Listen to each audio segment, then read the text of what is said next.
नमस्कार, मैं आदर्श गौतम। आप देखना शुरू कर चुके हैं नेक्स्ट जेन बिहार। इस वीडियो में हम इस बात पर चर्चा करेंगे कि शराबबंदी के बाद बिहार में किस तरीके से जो दूसरे नशे हैं उनका प्रचलन बढ़ गया है।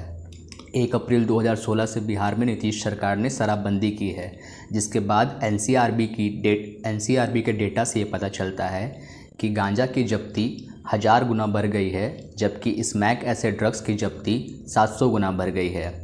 इसके पीछे क्या वजह है, इस वीडियो में ये समझने की कोशिश करेंगे। इसमें पहली वजह ये है कि बिहार में पढ़ाई के लिए एक अच्छा स्कोप नहीं है।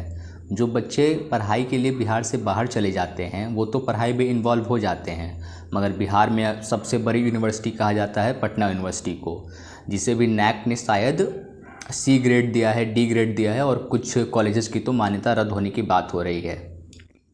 तो अच्छे एजुकेशनल इंस्टीट्यूशन ना होने के कारण बच्चे सही चीज़ में इन्वॉल्व नहीं हो पाते और नशे की लत पकड़ लेते हैं। पहले दारू थी तो दारू की लत पकड़ रहे थे, मगर अब शराबबंदी के बाद स्मैक और गांजा चरस ऐसे नशों की लत पकड़ रहे हैं। इसकी दूसरी वजह यह है कि ईजी एक्सेसिबिलिटी। बिहार में अगर आप अपने आसपास कुछ लोगों से पता करने की कोशिश करें तो आपको मालूम पड़ जाएगा कि स्मैक, गांजा, चरस की एक्सेसिबिलिटी मतलब उपलब्धता बहुत आसान है। आप आराम से जाकर किसी भी दुकान में चॉकलेट की तरह ख़रीद सकते हैं स्मैक को, गांजा को, चरस को, या फिर जो भी शराब के अलावा अलग अलग नशे हैं। जबकि इसमें गौर करने वाली एक बात यह है कि शराब भी बंद नहीं हुई है, शराब की भी स्मगलिंग हो रही है और ब्लैक मार्केट में शराब भी मिल रही है। मगर शराबबंदी के बाद हुआ ये है कि बाकी के जो नशे हैं उनका भी प्रचलन बढ़ गया है। अब इसको ठीक करने के लिए क्या किया जा सकता है? हमने देखा है कि शराबबंदी करके भी कुछ फ़ायदा नहीं हुआ, क्योंकि जिन लोगों को लत है वो कहीं ना कहीं से ख़रीद लेंगे, और अगर लोग ख़रीदना चाहेंगे तो बेचने वाले भी कहीं ना कहीं से ले आएंगे। जब शराबबंदी हुई थी तो एक जो शराब की बोतल आती है, मुझे ठीक से नहीं पता, मगर शायद 500-800 की आती है, जो वो 4000 तक पहुंच गई थी। और फिर धीरे धीरे अब यह हो गया है कि दोगुने दाम पे आप ख़रीद सकते हैं। जो 150 की बोतल है वो 300 में मिल जा रही है, जो 400 की बोतल है वो 800 में मिल जा रही है, मगर मिल जा रही है, हर एक गली में मिल जा रही है। तो इससे ये समझ में आता है कि अगर लोग ख़रीदना चाहेंगे किसी चीज़ को, चाहे वो शराब हो या कोई भी चीज़, किसी भी चीज़ पे आप पाबंदी लगा दीजिए, अगर लोग उसे ख़रीदना चाहेंगे तो बेचने वाले भी कहीं ना कहीं से उसे ले आएंगे और बेचेंगे ही। तो अब इसके लिए क्या किया जा सकता है? क्योंकि अब तो ऐसा हो गया है कि स्मैक खरीदने वाले भी लोग हैं, गांजा और चरस खरीदने वाले भी लोग हैं, और हमने पहले जो समझा है, अगर खरीदने वाले लोग हैं तो बेचने वाले भी कहीं ना कहीं से आ ही जाएंगे। तो अब इसके लिए किया ये जा सकता है कि एक लंबा अवेयरनेस प्रोग्राम चलाया जाए, मगर बस अवेयरनेस से भी कुछ नहीं होगा। अवेयरनेस प्रोग्राम के साथ साथ जो बाकी की चीज़ें हैं, जहाँ पे प्रोडक्टिव चीज़ें या नॉन प्रोडक्टिव चीज़ें जिसमें बच्चे या टीनेजर्स इन्वॉल्व हो सकते हैं, उन चीज़ों को बढ़ावा दिया जाए।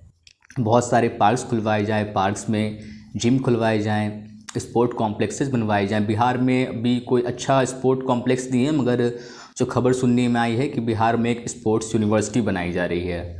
अब इसका तुक समझ में मुझे तो नहीं आ रहा कि जब कोई अच्छा ग्राउंड ही नहीं है तो स्पोर्ट यूनिवर्सिटी बनाकर क्या फ़ायदा। मतलब ब्लैक बोर्ड पे अगर आप सीख भी ले कैसे खेलते हैं फुटबॉल, मगर खेलने के लिए ग्राउंड ही नहीं हो तो उसका कुछ फ़ायदा नहीं होता है। और दूसरा, इससे जो हमारा वीडियो का टॉपिक था कि अगर अच्छे स्पोर्ट कॉम्प्लेक्सेस खुलवाए जाएँ, अच्छे ग्राउंड खुलवाए जाएँ, तो उससे भी बच्चे दूसरी चीज़ों में इन्वॉल्व होंगे और नशे की लत से छूटेंगे। अगर थिएटर्स खुलवाए जाएँ जिनमें थिएटर हो, नाटक हो, ड्रामा किया जाए, या म्यूज़िक से जुड़े चीज़ें हो, तो मौका मिलेगा बच्चों को दूसरी चीज़ में इन्वॉल्व होने का। और इसमें सबसे जो बड़ी बात है, अगर आप किसी भी नशे के एडिक्ट हो चुके हैं तो काउंसलिंग बहुत ज़रूरी है। मगर हमारे राज्य का ये हाल है कि अगर आप बीमार हैं तो आपका इलाज सही से नहीं हो पाता। मतलब अगर आप राज्य का जो सबसे बड़ा सरकारी अस्पताल है जो बिहार सरकार के अधीन है, वो मैं समझता हूँ कि PMCH है।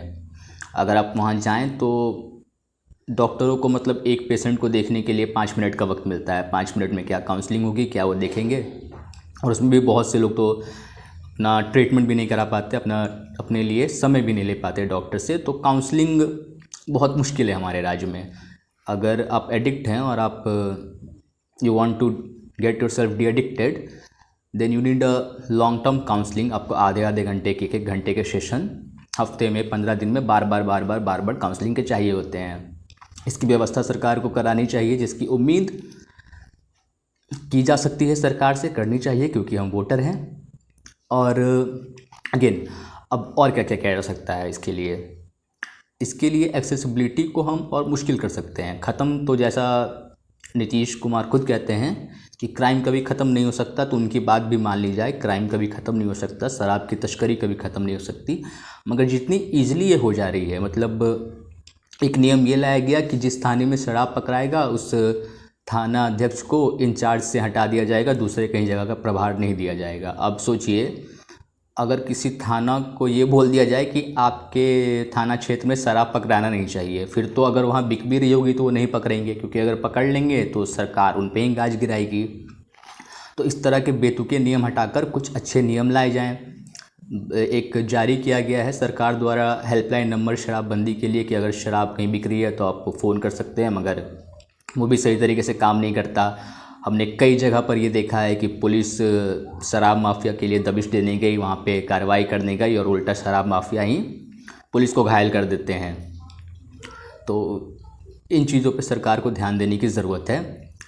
और जो बाकी के जो नशे हैं जो शराबबंदी के बाद बहुत तेज़ी से प्रचलन में आ गए हैं, गांजा स्मैक जैसे नशा माफ़ कीजिए, उनके लिए सरकार को क्या करने की ज़रूरत है। तो अब पहला तो ये कि सरकार डी एडिक्शन सेंटर्स खुलवाए जहाँ काउंसलिंग हो, और ये अच्छे काउंसलिंग हो। जिस तरह से एम्स में हमने देखा है, दिल्ली एम्स हो या पटना एम्स में भी बिहार सरकार के अस्पतालों के मुकाबले बेहतर इलाज होता है। तो जहाँ बेहतर काउंसलिंग हो सके, बेहतर इलाज हो सके, वैसे अस्पताल डी एडिक्शन सेंटर्स खुलवाए जाएँ। Gym, parks, theatres, sport complexes, ground, ये जो बाकी चीज़ें हैं जहाँ और चीज़ों में बच्चे इन्वॉल्व हो सकते हैं, वो खुलवाए जाएँ। तो ये कुछ रास्ते हैं जो मेरे समझ में आते हैं शराबबंदी और बाकी के नशों से बिहार को बचाने के लिए, जो कि बहुत ज़रूरी है। अगर आपको हम बताएं, इतना ज़रूरी है कि हिटलर के बारे में तमाम बुरी बातों के बावजूद भी हिटलर में भी एक बात अच्छी थी कि हिटलर ने एक बहुत बड़ा डी एडिक्शन कैंपेन शुरू किया था, नो स्मोकिंग कैंपेन शुरू किया था। और तमाम सरकारें भी ये दावा करती हैं कि वो डी एडिक्शन के लिए अवेयरनेस कर रही है। सिगरेट के पैकेट पे ये नियम लाया गया है कि 80% सिगरेट के पैकेट पे एडवर्टीजमेंट होगा, सिगरेट कॉजेज कैंसर। मगर इसका कुछ खास फ़र्क पड़ा नहीं, क्योंकि आप बस अवेयरनेस और एडवर्टीजमेंट से इसे ठीक नहीं कर सकते, आपको बाकी चीज़ें ठीक करनी होगी। आपको अच्छे इंस्टीट्यूशंस बनाने होंगे जहाँ बच्चे इन्वॉल्व हो, अच्छे स्पोर्ट कॉम्प्लेक्सेस बनाने होंगे, और भी बहुत तरीके की जो चीज़ें हैं, जो वर्सटाइल नेचर होता है आज के यूथ का, उस वर्सटाइल नेचर को सेटिस्फाई कर सके वैसे बिहार को बनाना होगा। तो ये सारी चीज़ें थी आज के वीडियो के लिए। अगर वीडियो अच्छा लगा हो तो वीडियो को लाइक करें। अगर आप इसमें कुछ अपना सुझाव देना चाहते हैं तो अपना सुझाव हमें नीचे कमेंट बॉक्स में दें। मैं आदर्श गौतम, नेक्स्ट जेन बिहार से।